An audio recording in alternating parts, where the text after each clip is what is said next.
Assalamualaikum warahmatullahi wabarakatuh. Bismillahirrahmanirrahim. Saudara-saudara sekalian, tatap muka yang ke-7 dan ke-8 yaitu menemukan hukum atau metode ijtihad.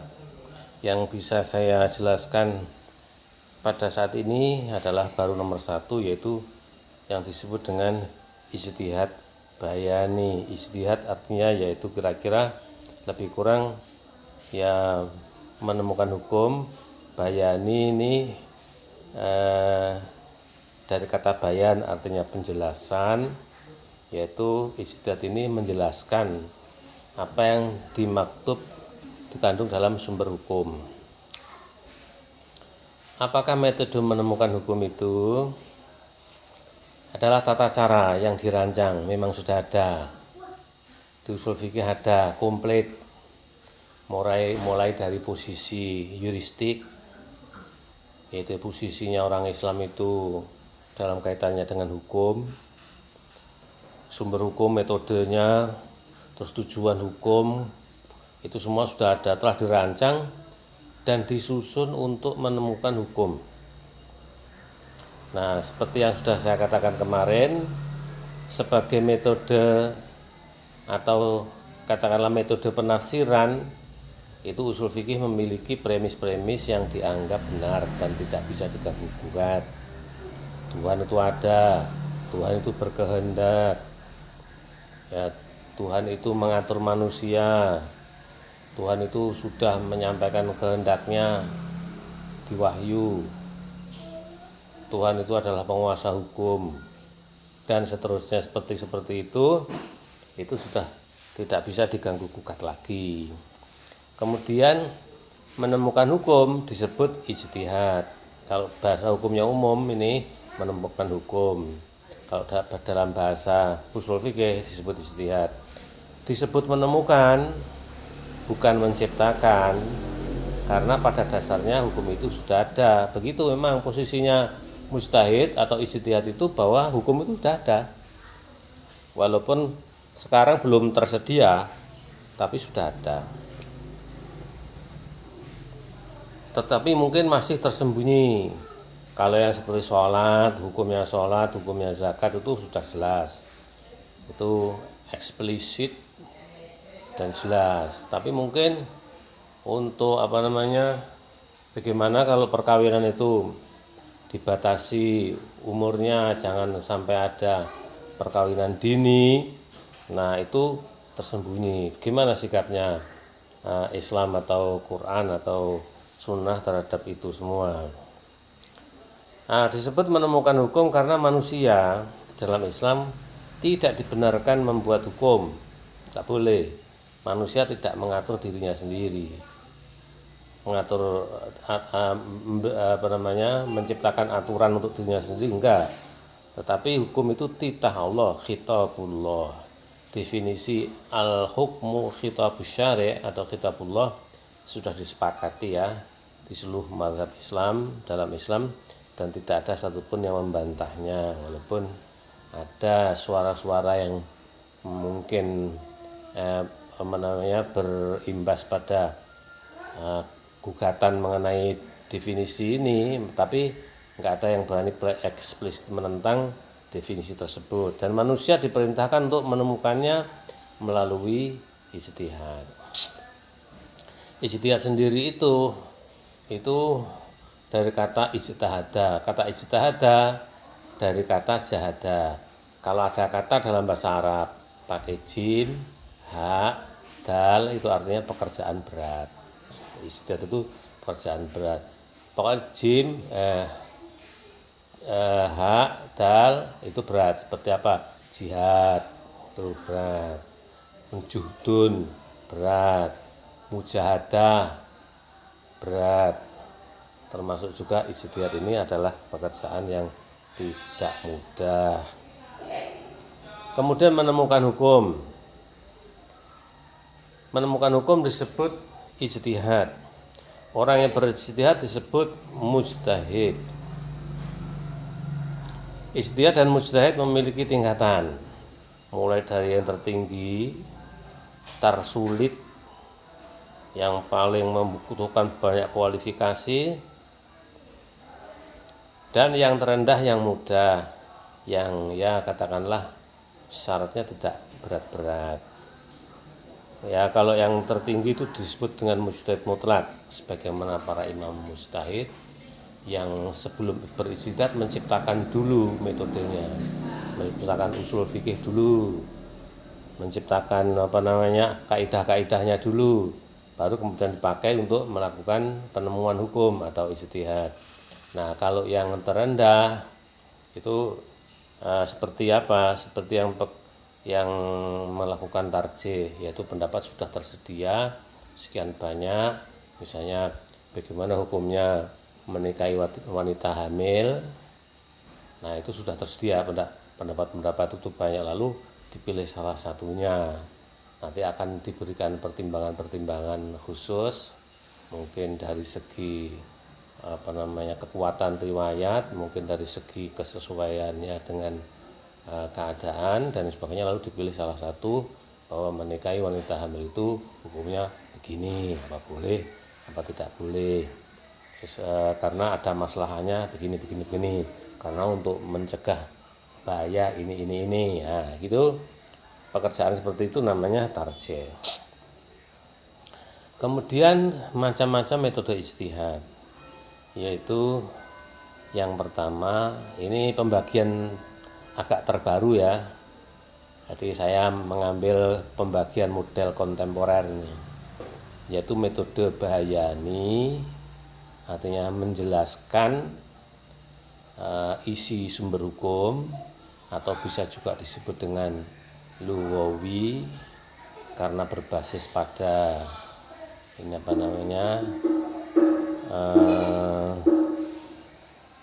pada Luwawi bahasa.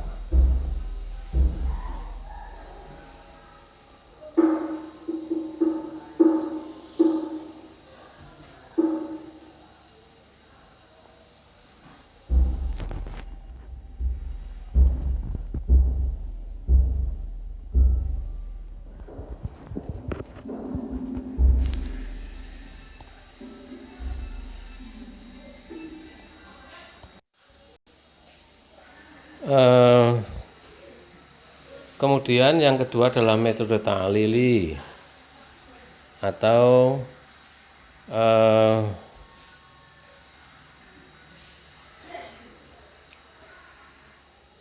metode yang berbasis pada sebab atau kausa, maka disebut juga kausasi, sebab hukum, mengapa hukum itu diterapkan, ditentukan begini. Kemudian yang ketiga dalam metode istislahi, dari kata maslahah, yaitu berbasis pada kepentingan manusia. Pada umumnya dikatakan kepentingan manusia, atau biasanya diistilahkan dengan di hukum umum dengan teleologis. Ya. Selanjutnya, apa hakikat ontologi ya? Hakikat ijtihad Bayani, yaitu metode yang paling penting Bayani itu, dengan basis analisis kebahasaan. Jadi ada ayat waqimus shalah, lalu diterangkan apa maksudnya waqimus shalah, lalu kesimpulannya sholat itu wajib. Mengapa? Ada perintah di situ, perintahnya perintah asli. Perintah asli itu artinya wajib, berarti sholat itu wajib. Nah itu. Kemudian metode yang mencerminkan, ya, metode ini mencerminkan hakikat hukum sebagai khitab Allah atau khitabullah, titah Tuhan. Ya, ini memang pemahaman yang hampir bisa dikatakan apa adanya dari apa yang dimaui oleh Allah untuk kita kerjakan, untuk kita tinggalkan. Kemudian metode yang mencerminkan kedudukan manusia sebagai hamba Allah, Abdullah. Jadi kita menggunakan metode Bayani ini itu dengan premis manusia sebagai Abdullah atau hamba Allah, tidak sebagai yang lain. Kemudian epistemologi bayani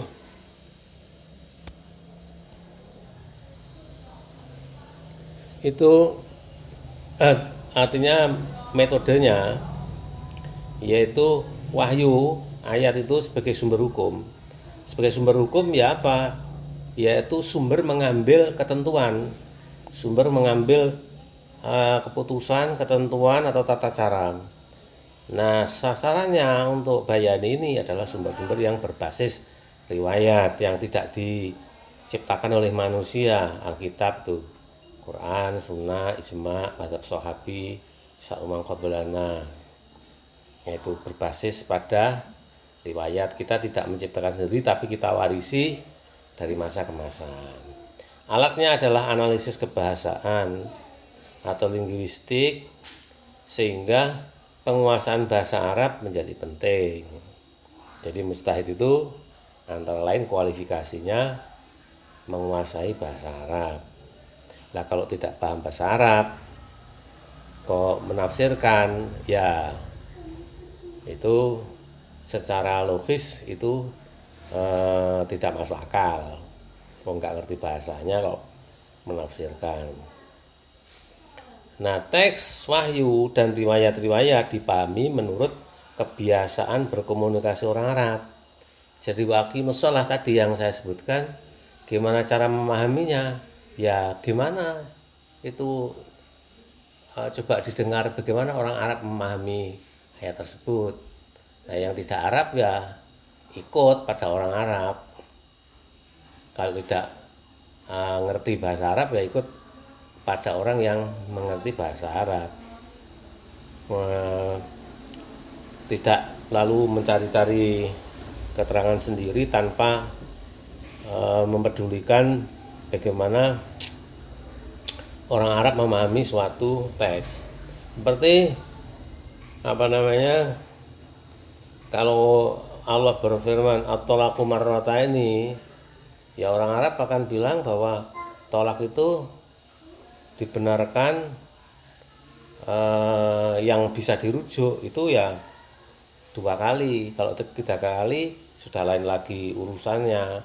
Nah, itu nanti ayat-ayat yang sejenis dikumpulkan, lalu orang Arab atau orang yang mengerti bahasa Arab akan diminta untuk melakukan penjelasan.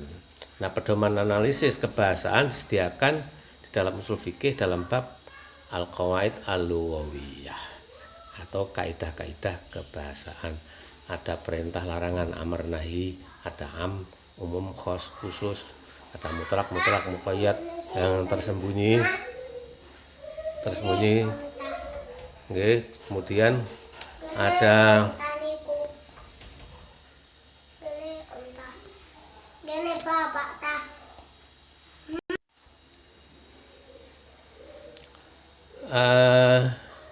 kemudian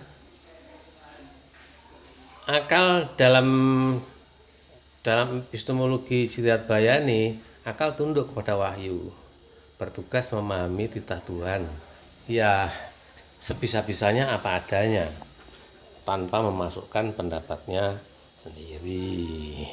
Nah, tujuannya dari Sidat Bayani ini, aksiologinya adalah tujuannya merealisasikan kehendak Allah seperti yang difirmankannya secara eksplisit dan atau implisit sepanjang dibenarkan oleh pemaknaan secara bahasa.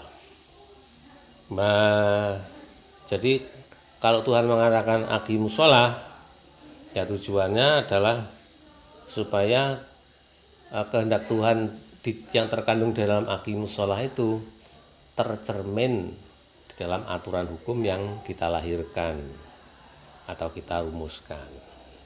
Nah, tujuan lagi membuktikan komitmen manusia sebagai hamba Tuhan. Jadi ketika sumber hukum itu ditafsirkan dan kemudian menjadi hukum, itu di situ aliran darahnya adalah bukti dari komitmen manusia sebagai hamba Tuhan.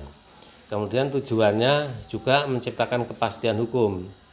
Jadi apa yang dilahirkan dari penafsiran teks ini nanti banyak diantaranya yang menjadi kepastian.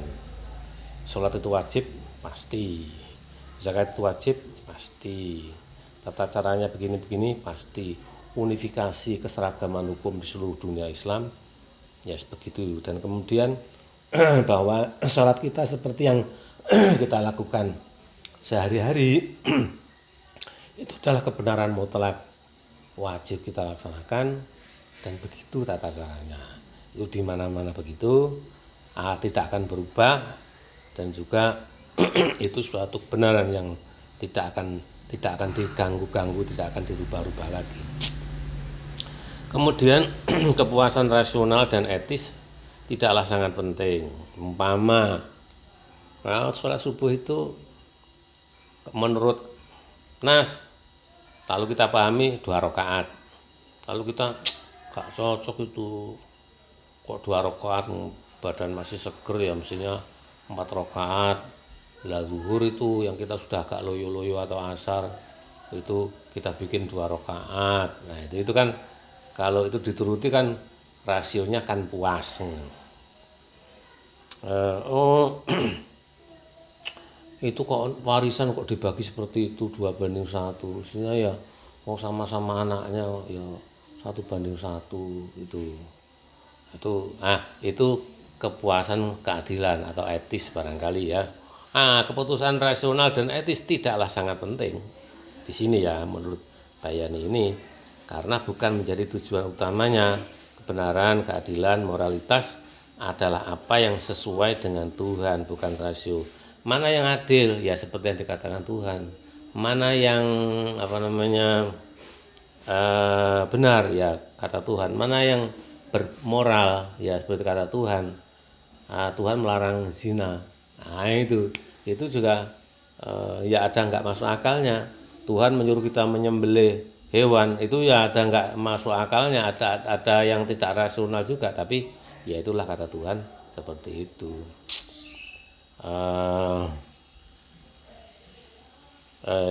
Ini dulu yang bisa saya sampaikan kepada saudara. Ya silakan untuk dilakukan dulu ya, seperti yang kemarin-kemarin belum bisa ada acara yang baru ini sementara ya. Terima kasih. Assalamualaikum warahmatullahi wabarakatuh.